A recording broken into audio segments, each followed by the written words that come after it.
السلام علیکم ورحمۃ اللہ وبرکاتہ۔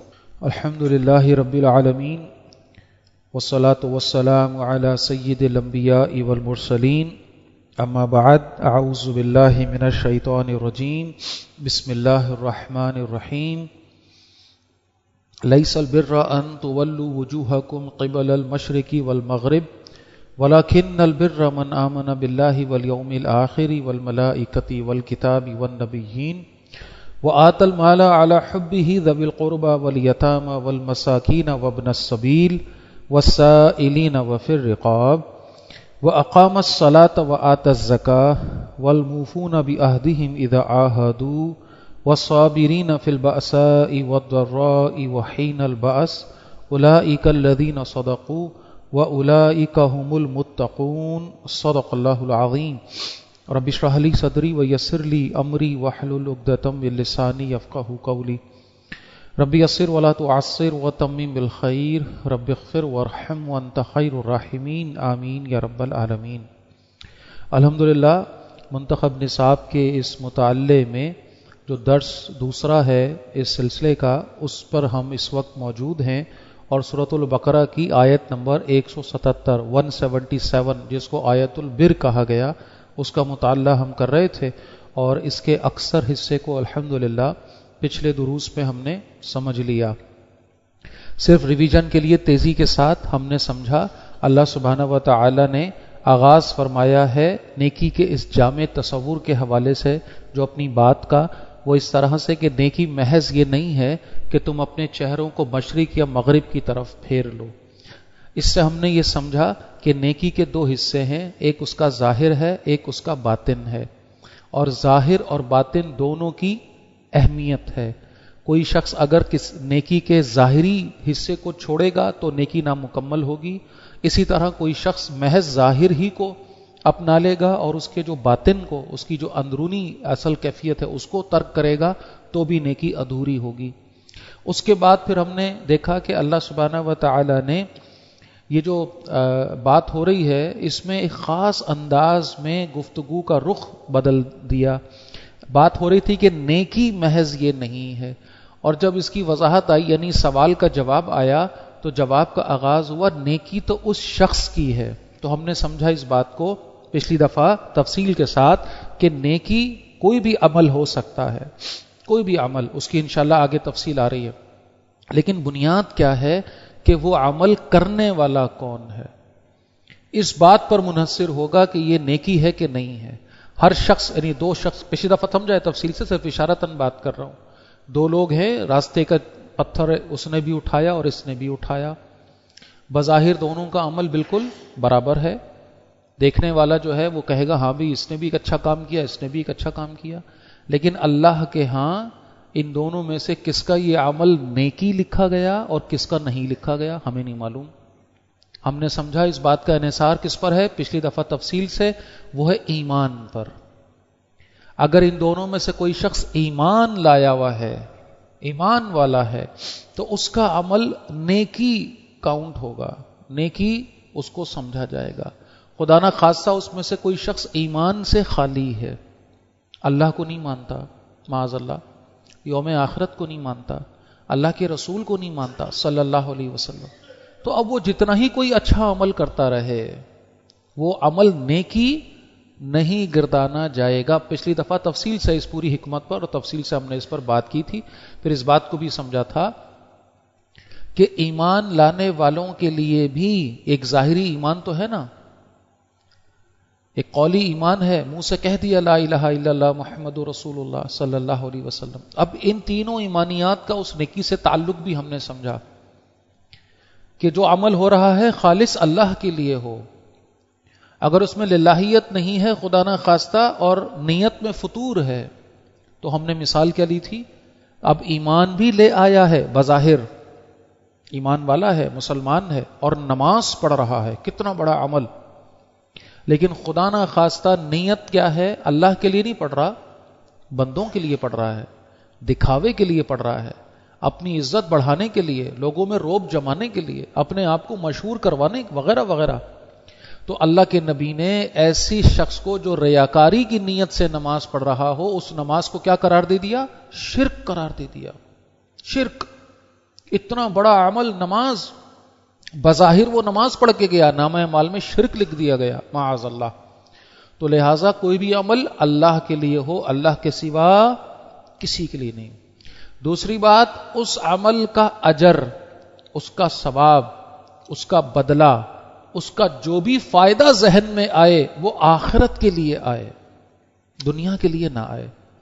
دنیا میں اگر اس نیک عمل کا کوئی فائدہ ہو رہا ہے تو یہ اللہ کا فضل ہے. اس نیک عمل کا مقصد یہ نہیں تھا. یہ اللہ تعالیٰ نے جو دین ہمیں دیا بڑا حکمت والا، اس کی عبادتیں ساری حکمت والی، اور جتنی عبادتیں اللہ نے دی ہیں ان سب کے فوائد دنیا میں بالکل واضح ہیں. پہلے بھی میں نے مثال دی تھی، ایک شخص جو 5 وقت نماز پڑھنے کا عادی ہے اور بدقسمتی سے وہ شخص جو نماز میں گڑبڑ کرتا ہے، دونوں کو آپ اٹھا کے کمپیئر کر لیجئے، آپ کو فرق پتہ چل جائے گا. فرق پتہ چل جائے گا جسمانی صحت میں، ذہنی صحت میں، سکون میں، معاملات کو ڈیل کرنے میں، رویوں میں زمین آسمان کا فرق مل جائے گا. تو دنیا کی بھی اللہ تعالیٰ نے کئی فائدے اپنی عبادت کے ساتھ. ایک شخص جو اللہ کو ماننے والا ہے اس کی کیفیت کچھ اور ہے، جو اللہ کا انکار کرنے والا ہے وہ عجیب الگ کیفیت میں فرق ہے. جو انسان اور جانور کا فرق ہے، انسان اور جانور، کیونکہ جانور اور انسان میں فرق کیا ہے؟ حدود اور قیود. انسان کو اللہ نے پابند کیا ہے، اسی پابندی سے انسانیت کا شرف ہے کہ یہ کر سکتے ہو، یہ نہیں کر سکتے. ایک شخص کپڑے اتار کر باہر نکل جائے تو بظاہر وہ انسان ہے، لیکن وہ انسان نہیں رہا، وہ تو حیوانی حرکت کر رہا ہے نا، وہ حیوانیت ہے. تو اللہ نے جو بھی انسان کو شرف دیا ہے اس کے ساتھ منسلک ہے پابندیاں کہ یہ کرو یہ نہ کرو. اسی شے نے انسان کو انسان بنایا. تو جو شخص اللہ کو نہیں مانے گا، اللہ کی عائد کردہ پابندیوں کو نہیں مانے گا، تو اس میں اور حیوان میں کوئی فرق نہیں ہے. بہرحال تو میں عرض کر رہا ہوں کہ جو بھی عمل ہو آخرت کے لیے ہو، دنیا کے لیے نہ ہو. دنیا میں اس کا فائدہ یقیناً ہے، لیکن مقصد یہ نہیں ہے. مقصد یہ نہیں ہے. نماز پڑھنے سے یقیناً صحت بہتر ہوتی ہے، لیکن نماز پڑھنے والا یہ نیت کر کے نماز نہیں پڑھے گا کہ میں اس لیے نماز پڑھ رہا ہوں کہ میری صحت اچھی ہو جائے. یہ گڑبڑ ہے. اچھی طرح سمجھ لیں اس بات کو. نماز کیوں پڑھنی ہے؟ اللہ کا حکم ہے، اللہ نے کہا ہے پڑھو تو پڑھنی ہے بس. اب اس نماز پڑھنے سے میری صحت اچھی ہوتی ہے کہ بری ہوتی ہے، میں یہ ہوتا ہوں، اس سے یہ مسئلہ ہمارا ہے ہی نہیں. اللہ نے کہا پڑھو، پڑھنی ہے بس، بات ختم ہو گئی. روزہ رکھنا ہے، اب لاکھ آپ جی روزہ رکھنے سے بلڈ پریشر کا مسئلہ حل ہو، یقیناً ہو جاتا ہوگا، یقیناً ہوتا ہوگا، یقیناً ہو، اس لیے کہ ہمارا یقین ہے کہ اللہ نے یہ ہمیں صبح سے شام تک بلا وجہ بھوکا نہیں رکھنے کو حکم دیا. اللہ کو یقیناً اس میں حکمتیں ہیں. لیکن بھائی روزہ اس لیے نہیں رکھنا کہ بلڈ پریشر ٹھیک کرنا ہے. روزہ کس لیے رکھنا ہے؟ اللہ کو راضی کرنا ہے. میرے اور آپ کے لیے اصل موٹیویشن کیا ہے؟ کہ اللہ تعالیٰ کو روزے دار کے منہ کی بو مشک کی خوشبو سے بھی زیادہ عزیز ہے. یہ ہے اصل جذبہ محرکہ جو روزہ رکھنے کی طرف لائے گا. اس لیے تھوڑی میں روزہ رکھوں کہ میرا بلڈ پریشر ٹھیک ہو جائے، میرا یہ مسئلہ حل ہو جائے، میرا وہ مسئلہ. تو نیت بڑی خالص ہو، آخرت میں اجر چاہیے اللہ کے لیے. اور تیسری اہم بات ہم نے سمجھی تھی، اور وہ یہ تھی کہ نیکی وہی نیکی ہوگی جس کا طریقہ رسول اللہ کا طریقہ ہو صلی اللہ علیہ وسلم. اپنا طریقہ ایجاد کر کے، اپنے تئیں کوئی شکل نکال کے، کوئی اضافہ کر کے، کمی کر کے کوئی شخص کوئی عمل کر رہا ہے اور سمجھ رہا ہے کہ میں نیک عمل کر رہا ہوں، بھلے اللہ کے لیے کر رہا ہو، بھلے آخرت کے لیے کر رہا ہو، لیکن طریقہ اگر نبی کا نہیں ہے، رسول کا نہیں ہے صلی اللہ علیہ وسلم، تو یہ عمل اب نیکی نہیں رہا. بلکہ ایسے عمل کو کہ جو اللہ کے نبی صلی اللہ علیہ وسلم نے نہیں کیا اور ایک شخص اضافہ کر رہا ہے اس میں، تو اس کے لیے تو جو احادیث موجود ہیں ہم سب جانتے ہیں. ہر جمعے کے خطبے میں ہم یہ سنتے ہیں کہ ہر دین کے اندر نیا ایجاد کیا ہوا کام بدعت ہے، ہر بدعت گمراہی ہے، اور اس گمراہی کا انجام جہنم ہے. تو طریقہ نبی کا ہوگا، رسول کا ہوگا. اللہ کے نبی نے جو طریقہ سکھایا وہ طریقہ، اسی کے مطابق چلیں گے. اصول اللہ کے نبی نے جو بتائے ان اصولوں کو لے کر موجودہ حالات کے تناظر میں اگر کوئی نئی چیز آتی بھی ہے، اصول وہ رہیں گے، اس کے مطابق چلیں گے انشاءاللہ. یہ بات ہم نے پچھلی دفعہ سمجھی تھی. اس کے بعد جو میں نے پچھلی دفعہ تمہیداً یہ بات آپ کے سامنے رکھی تھی کہ اگلی بات جو آ رہی ہے پریکٹیکل وے میں، عملی انداز میں، یہ تو نظریاتی سطح پر تھا. ایمان کا تعلق سوچ سے ہے، نظریے سے ہے. ایک انسان ایک عقیدہ ایک نظریہ رکھتا ہے. اللہ پر ایمان لایا ہے، آخرت پر لایا ہے، اللہ کے رسول پر لایا ہے. اب جب ایمان لے آیا، اب نیکی کرنا چاہتا ہے، تو اللہ تعالیٰ نے بڑی حکمت کے ساتھ اس آیت میں کس چیز کو مقدم کیا، کس چیز کو پہلے لا کر بتایا؟ فرمایا وَآتَ الْمَالَ عَلَى حُبِّهِ ذَوِي الْقُرْبَى وَالْيَتَامَى وَالْمَسَاكِينَ وَابْنَ السَّبِيلِ وَالسَّائِلِينَ وَفِي الرِّقَابِ، اور باوجود اس مال کی محبت کے یہ دیتا ہے اس مال کو. مال سے محبت انسان کو ہے. انہو لحب الخیر لشدید، بڑی شدید محبت ہے اس مال کی انسان کے اندر. یہ تو ہم سب جانتے ہیں، اور اللہ نے بتایا بھی ہے قرآن میں. یہی تو آزمائش کی شکل ہے نا. یہ دنیا اور دنیا کے مال سے محبت ڈالی گئی ہے. کوئی شخص کہے جی مجھے تو نہیں ہے، تو معذرت کے ساتھ یہ ممکن نہیں ہے. کم زیادہ ہو سکتی ہے اپنے اپنے ایمانی کیفیت کے لحاظ سے، لیکن بہرحال مال سے محبت ہے. مال ضرورت تو ہے انسان کی. تو اس مال کی محبت کے باوجود اس مال کو وہ دیتا ہے. کن کو دیتا ہے؟ لسٹ آ گئی پوری. سب سے پہلے نمبر پہ رشتہ دار، دوسرے نمبر پہ یتیم، تیسرے نمبر پہ محتاج، چوتھے نمبر پہ مسافر، پانچویں نمبر پہ جو مانگنے والے ہیں، اور چھٹے نمبر پر گردنوں کا چھڑانا یعنی غلاموں کو آزاد کرانا. اب یہ جو مدات ہیں ان کو انشاءاللہ بھی سمجھتے ہیں. اس سے پہلے اہم بات، پچھلی دفعہ تمہیدی بات آپ کے سامنے رکھی تھی، اور وہ کیا تھی کہ نیکی کے عملی مظہر میں، عملی میدان میں پہلا جذبہ جو انسان کو اچھا مسلمان بنائے گا وہ ہے انسانی ہمدردی. اچھی طرح اس بات کو سمجھیں. اللہ کے نبی صلی اللہ علیہ وسلم نے فرمایا جو دل کی نرمی سے محروم کر دیا گیا وہ کل خیر سے محروم کر دیا گیا. اللہ کے نبی صلی اللہ علیہ وسلم نے فرمایا اللہ تعالیٰ کو اپنے بندوں میں وہ بندہ زیادہ محبوب ہے، پیارا ہے جو اس کے کنبے کے لیے اچھا ہے. اللہ کا کنبہ یہ کیا ہے؟ فرمایا جتنی مخلوق ہے اللہ کی، یہ اللہ کا کنبہ ہے. تو اس کی وضاحت میں علماء کرام نے فرمایا محض انسان نہیں، اللہ کی ہر مخلوق کے ساتھ جو ایک اس کا حق بنتا ہے وہ سلوک اس کے ساتھ ہو. چاہے وہ بھیڑ بکری ہے، چاہے وہ جانور ہے، چاہے وہ پیڑ پودے ہیں، یہ اللہ کی مخلوق ہے. تو بلا وجہ کسی بھی مخلوق کو نقصان پہنچانا یا فساد پھیلانے کی جو بھی ایک ترتیب بنتی ہے، یہ اللہ کو پسند نہیں ہے. لہٰذا اللہ کی مخلوق کے ساتھ، اور ظاہر سی بات ہے پہلے نمبر پہ تو انسان ہے نا جو اشرف المخلوقات، ان کے ساتھ جو اچھا ہو، ان کے ساتھ جس کا رویہ، جس کا سلوک اللہ کو وہ بندہ پیارا ہے. اور بھی احادیث موجود ہیں. انسان کا انسان سے جو تعلق ہے اس کا جو ظاہر میں معیار ہے وہ اس کا حسن اخلاق ہے. تو اللہ کے نبی نے فرمایا کل قیامت کے دن مجھ سے قریب وہ شخص ہوگا جس کا اخلاق زیادہ اچھا ہوگا.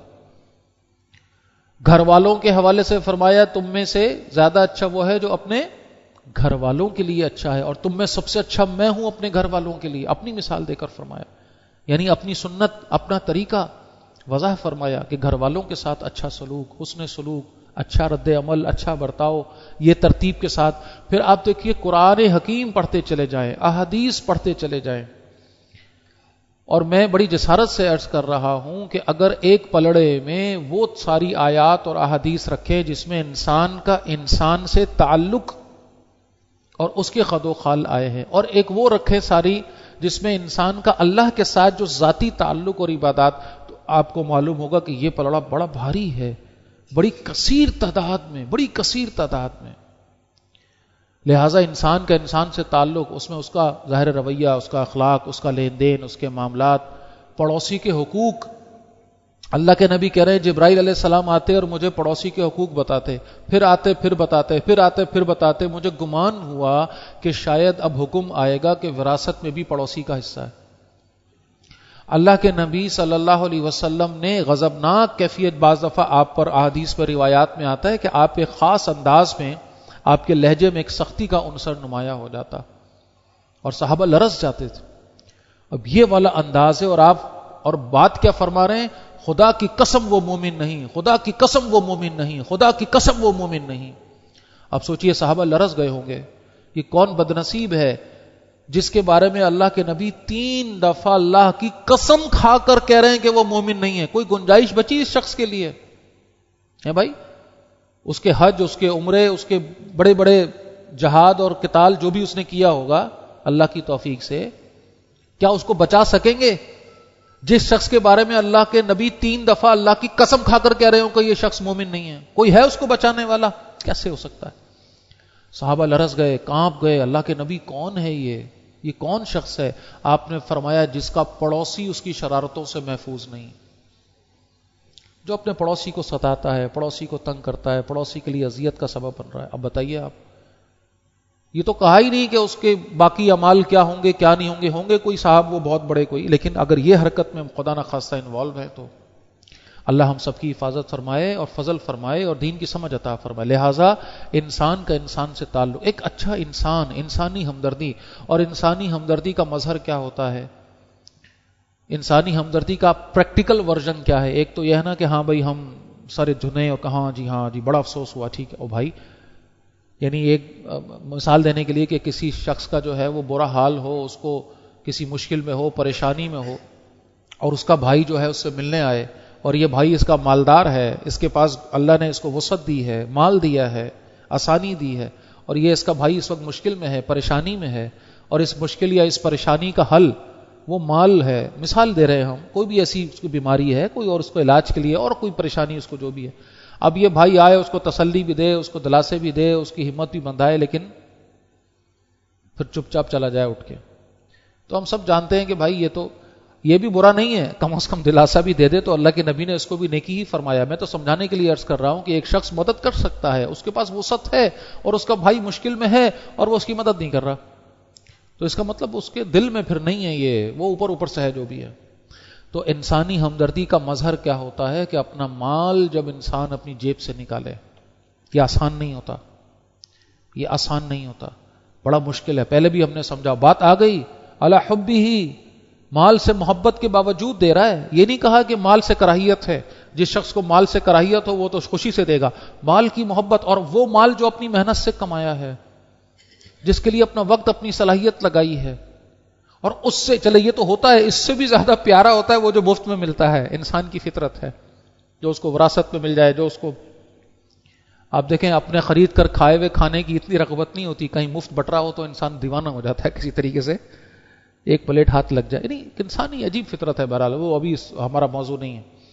تو انسان مال سے جو ہے وہ کس طرح لگاؤ رکھتا ہے، اور اب اس مال کو نکال کر کسی کو دینا آسان نہیں ہے، تو یہ ہے انسان کے اچھے انسان کی علامت۔ اللہ کے نبی نے مختلف انداز میں فرمایا نا، مفہوم جس کا یہی ہے کہ اچھا انسان وہی ہے کہ کسی انسان کو مشکل میں دیکھ کر وہ بھی اس مشکل کو محسوس کرے، اس کی آنکھ میں آنسو آئے کسی کی پریشانی دیکھ کر، مدد کر سکتا ہے تو مدد کرے، نہیں کر سکتا تو ٹھیک ہے، اس کو دلاسا دے، ہمت دے، اللہ سے دعا کرے اپنے بھائی کے لیے، لیکن لا تعلق نہیں رہ سکتا، لا تعلق نہیں رہ سکتا۔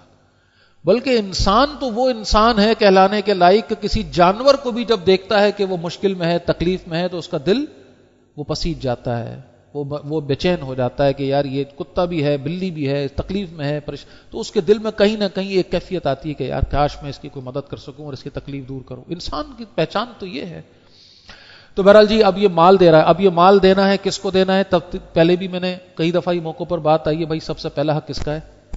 قرابت دار، رشتہ دار۔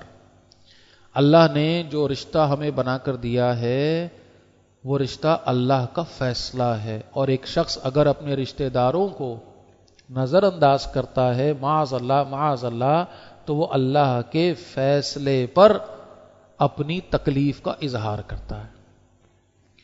حدیث کا مفہوم ہے، اللہ فرما رہے ہیں یہ رحم میری صفت رحمت سے ہے، جو اس کو جوڑے گا میں اس کو جوڑوں گا، جو اس کو توڑے گا میں اس کو کاٹ کے رکھ دوں گا۔ اللہ اکبر۔ فرما رہے ہیں جو قطع رحمی کرے، اللہ کے نبی فرما رہے ہیں قطع رحمی کرے گا جنت میں قدم نہیں رکھ سکتا، جنت میں جانا ہے صلہ رحمی کرنی پڑے گی۔ اب اس میں دائرے ہیں، مجھ سے وہ منسلک افراد جن کا مجھ سے رحم مادر، ایک ہی رحم سے پیدا ہونے والے، ایک ہی ماں کی اولاد، سب سے پہلا حق، یعنی اب اظہار ایک انسان پر سب سے پہلا فرض کے درجے میں جو ہے وہ اس کی اولاد، اس کی بیوی بچے، اس کے اہل خانہ، ان کی کفالت، ان کی ضروریات، وہ تو فرض کے درجے میں ہے نا۔ اور کوئی بھی شخص سب سے پہلے مکلف ہے اپنی جو بھی کمائی ہے سب سے پہلے کہاں خرچ کرے؟ اپنے وہ اہل خانہ جن کے جو ذمہ داری ہیں ان پر خرچ کر کے، ان کی ضروریات پوری کر کے اب وہ دیکھے گا اس طرف۔ اب اگر فرض کرو کہ بونی کی ضروریات پوری کر کے خالی ہاتھ ہو گیا، بس ٹھیک ہے، ختم ہو گئی، اب کچھ ہے ہی نہیں۔ اب تو نہیں وہ اس کے پاس گنجائش کے کسی کی مدد کرے، تو بس وہیں پورا ہو گیا، ٹھیک ہے، اللہ نے اس کو جتنا دیا اسی حساب سے اس نے اپنی پرائمری جو ذمہ داری ہے گھر والوں کی ضرورت کو پورا کرنا، گھر والوں کی ضرورت کو روک کر کسی کی مدد کرنا یہ پسندیدہ نہیں ہے، اچھی طرح ذہن میں رکھیے۔ کوئی عظیمت کی کیفیت کسی خاص کیفیت ہو سکتی ہے اپنی جگہ، لیکن عام اصول یہی ہے کہ پہلے گھر والوں کی ضرورت پوری ہوگی، اس کے بعد پھر معاملہ آگے جائے گا۔ اور بیوی بچوں کے ساتھ یہ نیچے کی طرف آ گئے، اور اوپر کی طرف والدین اللہ تعالیٰ نے دیے ہیں، اپنی بساط بھر اپنی استطاعت کے ساتھ ان والدین کا حقوق، ان کے ساتھ جو بھی حسن سلوک، ان کی ضروریات کا خیال رکھنا، ان کے ساتھ معاملہ جو بھی انسان جس کیپیسٹی میں ہو، جتنی اس کی گنجائش اس کے حساب سے کرنا ہے۔ اب اس سے پھر جب یہ اوپر اور نیچے کا یہ دائرہ یہ بریکٹ لگ گیا، اب آ جائیے جناب، اب یہ رحمی رشتوں میں بہن بھائی ہیں، بہنیں ہیں، بھائی ہیں، ان کے ساتھ پھر اسی میں آ جائیے جو میرے بہن بھائی ہیں ان کا سب سے پہلا دائرہ، پھر میرے جو ماں باپ کے بہن بھائی ہیں جو ان کے رحمی رشتے ہیں، تو ماں باپ کے حقوق میں یہ حق شامل ہے کہ میں اپنی بساط کے ساتھ اپنے ماں باپ کے بہن بھائی، اب ظاہر ہم سب جانتے ہیں کہ اس میں جو رشتے ہیں، ماموں ہیں، خالہ ہیں، ادھر چچا ہے، تایا ہے، پھپھو ہیں، انہی کی نسبت سے مزید پھر رشتے، پھر ان کے بچے ہیں جن کو ہم کزنس کہتے ہیں، اب ان کے درجہ ان کی باری آ جاتی ہے۔ تو انسان کو جتنی اللہ نے گنجائش دی اسی حساب سے یہ دائرہ بڑھاتا جائے، اس سے اور اوپر، اس سے اور اوپر، اس سے اور اوپر، جہاں جا کے اس کی کیپیسٹی ختم، بس وہیں تک کا وہ مکلف تھا۔ اور ابھی ہے مدد، یہاں بھی ہو گئی، یہاں بھی ہو گئی، اب اس سے آگے بھی گنجائش ہے جو اللہ نے دیا، بڑھاتا جائے بڑھاتا جائے، اب جہاں تک اب ترتیب آ رہی ہے آگے۔ تو رشتہ دار اور رشتہ داروں کے بعد اب اگر گنجائش ہے تو یتیم، اللہ کے نبی نے فرمایا میں اور یتیم کی کفالت کرنے والا کل جنت میں ایسے ہوں گے، ایسے، کیا بات ہے، سبحان اللہ، ایسے 2 انگلیاں دکھائیں آپ نے، ٹھیک ہے بھائی۔ اب ذرا تصور کریں کہ رسول اللہ اپنی مبارک انگلیاں دکھا رہے ہوں صحابہ کرام کو، ایسی مثال دے رہے ہوں، ایسے ہوں گے ایسے، تو اب ذرا اس تصور کو اپنے ذہن میں لائیں، اور دل اگر تڑپ نہ جائے تو اس کا مطلب ہے کہ بھائی پھر گڑبڑ ہے، پھر گڑبڑ ہے۔ اچھا یہ حدیث ہم نے پہلی دفعہ تو نہیں سنی، پہلی دفعہ تو نہیں سنی، کئی دفعہ سنی۔ اللہ کے نبی کہہ رہے ہیں میں اور یتیم کی کفالت کرنے والا جنت میں ایسے ہوں گے، اتنے قریب اللہ کے نبی کے، اتنے قریب جنت، اور جنت میں بھی اللہ کے نبی والی جنت، اور اتنا ان کا پڑوس، اللہ اکبر، تو انسان کا دل پھٹ جائے اس شوق میں، اس تڑپ میں، تو کیا کرے گا، کیا کرے گا؟ اصلاً اگر مجھے واقعی اس بات سے سن کر کوئی فرق پڑا ہے، میں تو یہاں سے نکل تک جا کر چین سے نہ بیٹھوں گا جب تک کوئی یتیم نہ ڈھونڈ لوں اور اس کی کفالت اپنے ذمہ نہ لے لوں، مجھے تو چین نہ پڑنا چاہیے۔ اللہ کے نبی نے اتنی بڑی بشارت دے ڈالی، ٹھیک ہے، لہٰذا اور اگر رشتہ داروں میں کوئی یتیم ہے تو بس مسئلہ ختم، یہ تو دونوں دائرے یہیں پورے ہوگا الحمدللہ، بس کہیں اور جانے کی ضرورت۔ رشتہ داروں میں، قرابت داروں میں کوئی یتیم بچہ بچی ہے، بس ہاں کرنا کتنا ہے اپنی جو اللہ نے کیپیسٹی، ظاہر سی بات ہے انسان اپنی مکلف اتنا ہی ہے جتنا اللہ نے۔ اب اگر میں پورا خرچہ اس یتیم بچے کا، بچی کا نہیں اٹھا سکتا تو کم از کم میں اس کی کوئی ایک وقت کے کھانے کا خرچہ اٹھا لوں، کوئی ایک دن کا اٹھا لوں، اس کے اگر کھانے پینے کا مسئلہ نہیں ہے، اس سے آگے تعلیم و تربیت میں اگر کوئی اس کو ہے مسئلہ، اس کا خرچہ اٹھا لوں، اور کوئی ترتیب بنا لوں جو اللہ نے صلاحیت جیسی دی، اور خاموشی کے ساتھ ہو بھائی۔ اللہ کے نبی نے صلی اللہ علیہ وسلم صدقہ اور اللہ کے راستے میں دیے جانے والے اس مال کی جو اصل حقیقت بتائی ہے، جو اس کی فضیلت بتائی ہے، ٹھیک ہے قرآن کہتا ہے سرن و علانیہ دونوں طرح سے انسان کر سکتا ہے، نیت صاف ہونی چاہیے، اللہ کے لیے ہے، بعض دفعہ دکھا کر کرنے سے بھی کچھ موٹیویشن کے معاملات ہوتے ہیں، لیکن اصل بات یہ ہے احادیث میں جو بات آتی ہے کہ دائیں ہاتھ سے دیا اور بائیں ہاتھ کو پتہ نہ چلا، خاموشی کے ساتھ، خاموشی کے ساتھ۔ خاص طور پر رشتہ داروں کی جو مدد ہوتی ہے وہ خاموشی سے ہوتی ہے، باقی جگہوں پر پھر بھی امکان بن سکتا ہے۔ مثال میں آپ کو دے رہا ہوں نا کہ میں اگر فرض کریں کہوں جی اس مسجد کے لیے ہمیں کچھ انفاق کی ضرورت ہے، آپ میں سے کون ساتھی دے سکتے ہیں، تو آپ میں سے کوئی ساتھی بڑی خالص نیت کے ساتھ کھڑا ہو کر بولے جی میں، تو کوئی جی دکھاوا نہیں ہو رہا، یہ موٹیویشن ہے۔ ایک آدمی بولے گا میں دے رہا ہوں، دوسرا اچھا میں بھی دے رہا ہوں، تو اس مثال میں تو سمجھ میں آتا ہے کہ بھئی کوئی شخص اعلان کر کے دے رہا ہے تو اس میں کوئی حرج نہیں ہے، لیکن ابھی ایک شخص کھڑا ہو کر بولے جی میں نے اپنے چچا کو اتنے جو ہے نا 1000 روپے ان کے برے وقت میں دیے بھائی، تو مجھے بتائیے اس بات کا ہم سے کوئی تعلق ہے؟ اس کا مطلب یہ تو ٹھیٹ ریاکاری والی کیفیت آ گئی، ٹھیک ہے۔ ہاں اساتذہ کو اجازت ہے ایک خاص حکمت کے تحت کہ وہ اپنی ذاتی نیکیاں بتا سکتے ہیں اپنے شاگردوں کو موٹیویٹ کرنے کے لیے، وہ خاص الگ سناریو، ورنہ عام کیفیت یہ تھوڑی ہے کہ جی اب ایک شخص بتا رہا ہے جی میں اپنے رشتہ داروں کی کفالت، بھائی اللہ کے لیے کر رہے ہو، ہم اور رشتہ دار کو بھی پتہ نہ چلے، بات تو یہ ہے، کیا ہی بات ہے کہ اس کی عزت نفس بھی قائم رہے، ایسی کوئی کیفیت بنے. اللہ کے لیے کر رہا ہے نا, قیامت میں اس کو چاہیے نا اجر, اس کا آخرت میں. تو لہٰذا خاموشی کے ساتھ. تو اس طرح سے, اور یتیم کوئی ہو اور کوئی بچہ کوئی بچی جو یتیم کی ڈیفینیشن میں آتا ہو, اللہ توفیق دے کہ بھئی اس کی کوئی ماہانہ خرچہ ہم باندھ لیں اپنی جو بھی اللہ نے وسعت دی ہے اس کے مطابق, چاہے وہ 100 روپے ہے, چاہے وہ 10,000 روپے, چاہے وہ 10 لاکھ روپے, انسان اپنے اپنے حساب سے دیکھے گا. اللہ جانتا ہے نیتوں کا حال اور کس کو کتنا اللہ تعالیٰ نے وسعت دی ہے اس کے حساب سے. تو یتیموں کو ڈھونڈیں, ڈھونڈ کر نکالیں, ڈھونڈ کر, یہ ہماری آخرت کا مسئلہ ہے. اور کوئی بھی ترتیب بنا کر اپنی جو اللہ نے وسعت دی ہے اس کے مطابق ان کی مدد کرنے کا معاملہ کیا جائے. ایک دفعہ ایک صحابی آئے اور کہا کہ اللہ کے نبی دل نرم نہیں ہوتا, بڑا پریشان ہوں, دل نرم نہیں ہوتا, دل کی سختی ہے کہ جاتی ہی نہیں. تو اللہ کے نبی نے کہا جاؤ کسی یتیم کے سر پہ ہاتھ پھیرو, یتیم کے سر پہ. تو یتیم کے سر پہ ہاتھ پھیرنا گویا ایک طرح کا, جیسے آج کے عرف میں ہم کہتے ہیں نا وظیفہ ہو گیا, ایک جو بھی کہہ لیں عمل ہو گیا, مجرب عمل, آج کل کے جو بھی عرف میں معروف اللہ. تو اللہ کے نبی نے بتایا, یہ تو اللہ کے نبی نے بتایا, اس سے بڑھ کر کیا بات ہوگی. تو کوئی یتیم بچہ بچی اس کے سر پہ ہاتھ پھیرنے کا مطلب بھی سمجھ لیں, یہ نہیں کہ جا کے بس ایسے سر پہ ہاتھ پھیر کے واپس آ گئے. ظاہر سی بات ہے, اس کا مطلب کیا ہے, اس کا خیال کرو, اس کا خیال کرو, اس کی ضرورتیں دیکھو جا کے, جو اللہ نے تمہیں صلاحیت دی اپنے مال میں سے جو بھی ہے اس کے ساتھ دیکھو, مدد کرو, اس کی کفالت کرو اپنی صلاحیت کے مطابق. تو یہ ہے اصل مطلب. تو اس سے دل نرم ہوگا. اور اس کا ایک پہلو یہ بھی ہے کہ جب انسانوں کو مشکلات میں ہم دیکھتے ہیں تو ہمارے دل میں نرمی آتی ہے. آج کل کے اس دجالی دور نے بہت ساری چیزیں ہم سے لی ہے نا, بہت کچھ ہم سے چھین لیا, اس میں انسان سے انسان کا تعلق بھی چھین لیا. آپ دیکھیں ابھی پچھلے دنوں کہیں بات ہو رہی تھی کسی جگہ پہ, تو درجہ بدرجہ اس میڈیا نے ہمارے اس معاشرے کے کچھ معیارات بنائے ہیں.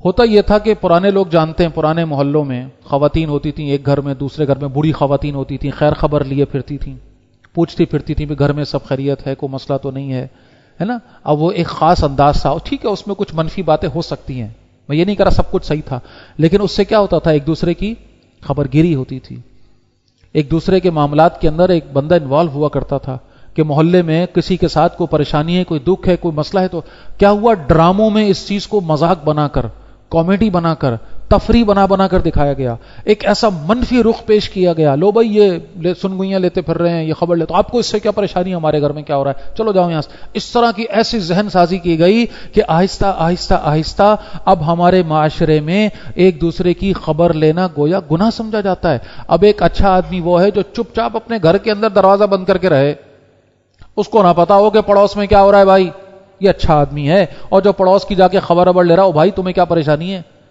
تم تو ڈرامے کے ولن ہو جو آ کر اب دوسروں کے معاملات پہ ٹانگ اڑا رہے ہو. محلے کے اندر بزرگ ہوا کرتے تھے جو بچوں کی تربیت کرتے تھے, بھائی کہ بچہ روتا ہے جی وہ فلاں جو ہے نا بزرگ ہے, انہوں نے جو ہے وہ چماٹ کیوں, بھائی میں یہ حرکت کر رہا تھا, تو ابا بھی مارتے تھے کہ صحیح مارا انہوں نے, کیوں ایسی حرکت کر رہے تھے تم.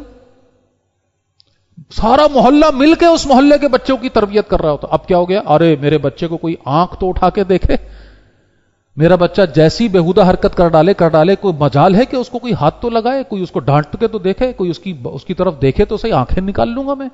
اب یہ سینیریو بنایا گیا باقاعدہ. بہرحال بات دور نکل گئی. تو میں عرض کر رہا تھا کہ بھائی یہ ہے ایک دوسرے کے ساتھ خبر گیری کا معاملہ, ایک دوسرے کے معاملات, ایک دوسرے کے دکھ درد میں انسان کھڑا ہوتا تھا, ساتھ ہوتا تھا, ایک دوسرے کا کندھا ہوتا تھا, ایک دوسرے کا سہارا ہوتا تھا. اس سے یہ انسانی معاشرہ بنتا تھا. بہرحال اب اس سے آگے بڑھیں, یتیموں کی بات ہو گئی, یتیموں سے آگے اللہ پاک فرما رہے اب محتاج کون ہے, کہ جس کے پاس اگلے وقت کھانے کو نہیں ہے, مسکین ہے. اور اس کی ایک پہچان یہ بتائی گئی کہ یہ ہاتھ نہیں پھیلاتا, کیونکہ ہاتھ پھیلانے والوں کا تذکرہ آگے آ رہا ہے, وسائلین. تو محتاج کی ڈیفینیشن میں یہ بات بھی شامل ہے کہ یہ اپنی عزت نفس کی وجہ سے, اپنی جو بھی بہرحال اس کی انٹیگریٹی ہے, ایک شخصیت ہے, اس کو یہ بات بڑی بری لگ رہی ہے کہ وہ کسی سے جا کر ہاتھ پھیلائے. اور قرآن بھی ایک انداز میں یہ بات رکھتا ہے کہ تم ان کو ان کے چہروں سے پہچانو گے, یہ پریشانی میں ہے, یہ تکلیف میں, یہ اپنی تکلیف بتا نہیں رہے, اپنا دکھ رو نہیں رہے, ان کے گھر پہ بھوک ہے, پریشانی ہے, بیماری ہے جس کا علاج یہ نہیں کر, جو بھی اس کی ہو سکتی ہے مختلف جہتیں, لیکن یہ بتا نہیں رہے. تو ان کے چہروں سے کیا ہی نیکی ہے, یہ کیا ہی نیکی ہے, سبحان اللہ, کہ کسی میرے بھائی کو, میرے دوست کو, میرے ساتھی کو, میرا جو بھی مسلمان بھائی ہے, اس کی پریشانی کو میں نے بھانپ لیا, میں نے پتہ کر لیا کہ بھائی اس کے ساتھ گھر میں یہ پریشانی چل رہی ہے, اس نے مانگا نہیں ہے, اس نے مطالبہ نہیں کیا, اور میں نے خاموشی کے ساتھ جا کر اس کی مدد کر ڈالی, نہ اس کو جتایا نہ اس کو بتایا. اس کو پتہ بھی چل گیا تو بس ٹھیک ہے، اپنے تک بات ختم. یہ نہیں کر دیا کہ پورے محلے میں اعلان ہو رہا ہے، پورے خاندان میں اعلان ہو رہا ہے. انتہا یہ کہ 10 سال پہلے اگر کسی کو 2000 روپے دیے تھے تو 10 سال سے وہ اعلان کر کے اس کو ٹیز کر کے. حضرت علی کیا فرماتے تھے؟ اللہ اکبر، اگر کسی کی مدد کرو، اگر اپنے بھائی کی مدد کرو تو اس کی آنکھوں میں مت دیکھنا، ایسا نہ ہو کہ اس کی آنکھوں میں آنے والے احسان مندی کے جذبات تمہیں غرور میں مبتلا کر دیں. تو یہ ہے نیکی، کسی کے ساتھ نیکی اچھائی کرنا. اللہ کے لیے کر رہے ہیں نا بھائی، پہلے سمجھ کر آئے ہیں. جب اللہ کے لیے کر رہے ہو تو پھر بندوں سے توقع تھوڑی رکھنی ہے، ان سے بدلہ تھوڑی چاہیے. احسان کہتے ہی اس کو ہیں کہ مجھے بدلہ نہیں چاہیے، مجھے اللہ سے ہے اجر کی امید. احسان کی ڈیفینیشن یہ ہے. احسان یہ تھوڑی ہے کہ میں نے جتا جتا کے اگلے کا کچوبر نکال دیا کہ میں نے تمہارے ساتھ یہ کیا، میں نے تمہارے ساتھ یہ کیا. یہاں تک فرمایا بزرگوں نے کسی کے ساتھ اچھائی کی ہے، بھلائی کی ہے، اب توقع میں اگر تم یہ چاہتے ہو کہ وہ تمہاری تعظیم میں کھڑا ہو جائے، تمہیں عزت دے، تو تمہاری نیکی برباد ہو گئی. تم نے اس کا بدلہ لے لیا نا، قیمت لے لی اس سے، تم نے اس کی مدد کی اور تم نے اس سے اپنی عزت کروائی، تو عدلے کا بدلہ ہو گیا، تجارت ہو گئی. بچا کیا؟ کچھ نہیں. بچتا تو جب آپ اس سے کچھ نہ لیتے اور صرف اللہ کے لیے یہ کام. اللہ ہمیں ایسا یہ جو ہے نا جذبہ عطا فرمائے. تو محتاج کون ہے؟ جن کے پاس ضرورت کی اس وقت نہیں ہے کہ معاملہ پورا کرنے کا، ایسے لوگوں کو ڈھونڈا جائے، ان کو دیکھا جائے، خاص طریقوں کے ساتھ ان کی مدد کی جائے، خاموشی کے ساتھ، رازداری کے ساتھ. جس نے ہاتھ نہیں پھیلایا، اب اس کی عزت کی بھی، عزت نفس کی بھی حفاظت، وہ یہ نیکی کا پورا ہونا یہاں مکمل ہوگا. یہ نہیں کہ وہ شخص تو بیچارہ ہاتھ نہیں پھیلا رہا تھا، اپنی ظاہر سی بات ہے کیفیت ہے، اور میں نے اس کو دے بھی دیا اور دے کر پھر میں نے اعلان بھی کر دیا، تو فائدہ کیا ہوا؟ اس کا تو بیچارے کی عزت نفس کا میں نے قیمہ کر دیا. تو بڑی خاموشی کے ساتھ یہ اور اس نیکی کا کیا ہی معاملہ ہے، کیا ہی اس کا اجر ہے، کیا ہی اس کی بات ہے. کوئی لمٹ نہیں ہے. کتنی آیت اور حدیثیں اور کتنے ہی ایسے اقوال موجود ہیں بڑوں کے کہ یہ نیکی جس نے کی وہ پا گیا، پھر وہ اللہ کا قرب پا گیا، وہ اللہ کی جو ہے نا اس کو مل گئی منزل اللہ کی طرف جانے. اللہ تعالیٰ اس کو آگے سے آگے لے کر جائیں گے، آگے سے آگے لے کر جائیں گے انشاءاللہ. پھر اس کے بعد نمبر آ گیا مسافر. ظاہر ہے اس دور میں مسافر خاص طور پر وہ سفر ہوا کرتا تھا، لمبے لمبے سفر ہے، اونٹنیوں پر ہے، گھوڑوں پر ہے، مال متا جتنے دن کا ساتھ ہے، پھر وہ ختم ہو جاتا تھا، پھر وہ ایک خاص کیفیت ہوتی تھی. مسافر آتے تھے، خالی ہاتھ ہوتے تھے، ان کی آؤ بھگت کرنا، ان کی مدد. اب وہ مسافر بھلے اپنے گھر میں کوئی امیر کبیر ہوگا لیکن اس وقت خالی ہاتھ ہے اور کوئی پیچھے اس کا ربط نہیں ہے، تو ایسے شخص کے اوپر بھی پھر مدد کرنا اور اس کے کام آنا، یہ سارا آج کے دور میں بھی یہ کیفیت بن سکتی ہے. ٹھیک ہے، بہرحال اس طرح کی نہیں ہوگی لیکن ملتی جلتی. کوئی مسافر ہے، کوئی بیچارہ، کوئی اس کیفیت میں ہے تو اس کی مدد کی جائے جو بھی اللہ نے توفیق دی ہے. پھر نمبر آیا والسائلین، مانگنے والے. اب مانگنے والوں کو دے گا. اس ترتیب کے ساتھ ایک شخص اوپر سے دیتا ہوا آ رہا ہے اور اب اس کے پاس کیپیسٹی پوری ہو گئی الحمدللہ. کوئی اس کے سامنے ہاتھ پھیلا رہا ہے اور وہ اس کو کہتا ہے جی قرآن نے انداز کیا سکھایا؟ 2 دفعہ قرآن کہتا ہے جب یہ تم سے مانگیں تو جھڑکنا نہیں ہے، جھڑکنا نہیں ہے. یہ اچھی طرح ذہن میں رکھیے. اسی لیے عرف میں ہمارے ہاں ایک جملہ مشہور ہو گیا، معاف کرو. یہ معاف کرو کا کوئی قرآن اور حدیث میں نہیں تذکرہ ملتا کہ کوئی مانگے تو تم معافی مانگ لو. یہ اسی لیے ہمارے بڑوں نے عرف میں اس چیز کو لے کر آئے. قرآن ہمیں کیا کہتا ہے؟ جھڑکنا نہیں ہے. کیونکہ ہمیں نہیں پتا کہ وہ مانگنے والا واقعی کوئی مجبور ہے یا کوئی عادی ہے یا پروفیشنل ہے یا کیا، ہمیں نہیں معلوم. بظاہر جتنا، یہاں تک کہ اللہ کے نبی نے مثال دے کے فرمایا کہ ایک شخص گھوڑے پر سوار ہو کر آئے اور تمہارے سامنے جو ہے وہ دستے سوال دراز کرے تو اس کی مدد کر دو. اب ایک شخص جو گھوڑے پر سوار ہو کے آتا تھا اس دور میں وہ امیر شخص ہوتا تھا، تو اگر پتہ نہیں بھائی وہ ٹھیک ہے گھوڑے پر آ رہے، ہو سکتا ہے کوئی ایسی پریشانی میں ہے، ہمیں کیا پتا، تو اگر تم کر سکتے ہو، دل مانتا ہے تو کر دو، کوئی مسئلہ نہیں. ہاں اب آ جائیے جو آج کا بڑا مشہور سوال ہے کہ بھئی یہ تو سارے پروفیشنل ہیں، سارے عادی ہیں، اور یقیناً ایسا ہی ہے. پورے قبیلے ہیں، پوری نسلیں ہیں جنہوں نے اپنا پیشہ ہی اس کو بنا لیا. انہوں نے طے کر لیا کہ ہم نے زندہ رہنا ہی اس طریقے سے. ان کی نسلیں چل رہی ہیں اور وہ جناب صرف ان کو انکریج کرنا یہ پسندیدہ بہرحال نہیں ہے کہ ان کو ہم دیے چلے جائیں نہیں، یہ مناسب نہیں ہے. اس لیے کہ یہ اچھے خاصے ہیں، صحت مند ہیں، کوئی معذوری نہیں ہے، کوئی پریشانی نہیں ہے، لیکن یہ ہے کہ انہوں نے مانگنے کو اپنا ذریعہ معاش بنا لیا ہے اور یہ پسندیدہ نہیں ہے. کسی مسلمان معاشرے کے اندر مانگنے والا شخص، جو حدیث ہے کہ دینے والا ہاتھ لینے والے ہاتھ سے بہتر ہے. تو اپنے آپ کو یہ بڑی پیاری دعا ہمارے اساتذہ نے ہمیں سکھائی ہے کہ اے اللہ ہمیشہ دینے والے ہاتھوں میں رکھ. اور یہ بڑی پیاری دعا ہے. ہم کیا مانگتے ہیں؟ 1 لاکھ 2 لاکھ 10 لاکھ کروڑ ارب، بھائی کتنے مانگ لو کم پڑ جائیں گے. اللہ کے نبی نے کہا 2 وادیاں بھی مل جائیں گی نا سونے جواہرات سے بھری ہوئی، تو بھی انسان کہے گا کہ ایک اور مل جائے. اور پیٹ کون چیز بھرے گی؟ قبر کی مٹی بھرے گی.